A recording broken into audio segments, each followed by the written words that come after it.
নমস্কাৰ আজি অন্য এটা ভিডিঅ'লৈ আপোনালোকক সকলোকে স্বাগতম জনাইছোঁ দেই। আপোনালোকে চাই যাব মোৰ ভিডিঅ'টো। মই ক'ত যাই আছোঁ গোটেইখিনি আপোনালোকক দেখুৱাই থাকিম। এয়া ফাইনেলি আমি ঘৰৰ পৰা ওলালোঁ, মানে তাইৰ আজি ৰিজাল্ট দিব স্কুলত, সেয়ে আমি পাঠশালালৈ গৈ আছোঁ। আমি তিনিওটাই গৈ আছোঁ বাৰু, তাইও আহিছে আৰু লগতে পেৰেণ্টছ মিটিঙো আছে। আমাক টাইম দিছিলে কি 10টাৰ পৰা 11টা, আৰু কিছুমানৰ সময় দিছে 8টাৰ পৰা 9টা। এনেকুৱা চবকে এলফাবেট হিচাপে মাতি আছে। আৰু এয়া আমি টিহু পালোঁ। এইখন কলিতা ষ্ট'ৰ, সকলোৱে আমাৰ জানে, ইয়াতে ডাঙৰ দোকান হয়, ভাল ভাল কাপোৰৰ কালেকশ্যনবোৰো পায়, ভালেই আৰু দেখিছেনে এয়া ৰাতিপুৱা একদম কিনকিনীয়া বৰষুণ দি আছিলে। তেতিয়া আমি যিহেতু আমাক মাতিছিলে 10টাৰ পৰা 11টা, গতিকে আমি আহিছিলোঁ 9:15 মানতে। এই বতৰটো দেখিছিলে, কিনকিনীয়া বৰষুণো দি আছে। এনেকুৱা বতৰত কি হয়, আহি বিৰাটেই ভাল লাগে।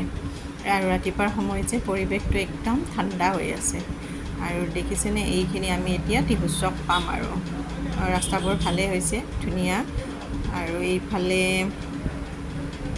আমি কিবা কৈ আছিলোঁ, মাজে মাজে ৰিলচো বনাই যাই আছোঁ। তো তাই অলপ টেনশ্যনত আছে, যিহেতু তাই ৰিজাল্ট দিব, সেইকাৰণে অলপ তাই টেনশ্যন হৈ আছে, ভয়ো খাই আছে দিয়কচোন। আৰু এইফালে আমি তাইৰ স্কুল গৈ পালোঁ। তাই দেখিছেনে একদম মানে আৰু অলপ ভয় খাই আছে। আৰু এইখন তাইৰ স্কুল, আপোনালোকক অকণমান দেখুৱালোঁ। আৰু এইবোৰে ৰিজাল্ট লৈ আহিছে। তাইৰ ৰিজাল্ট বাৰু বেয়া হোৱা নাই, ভালেই হৈছে।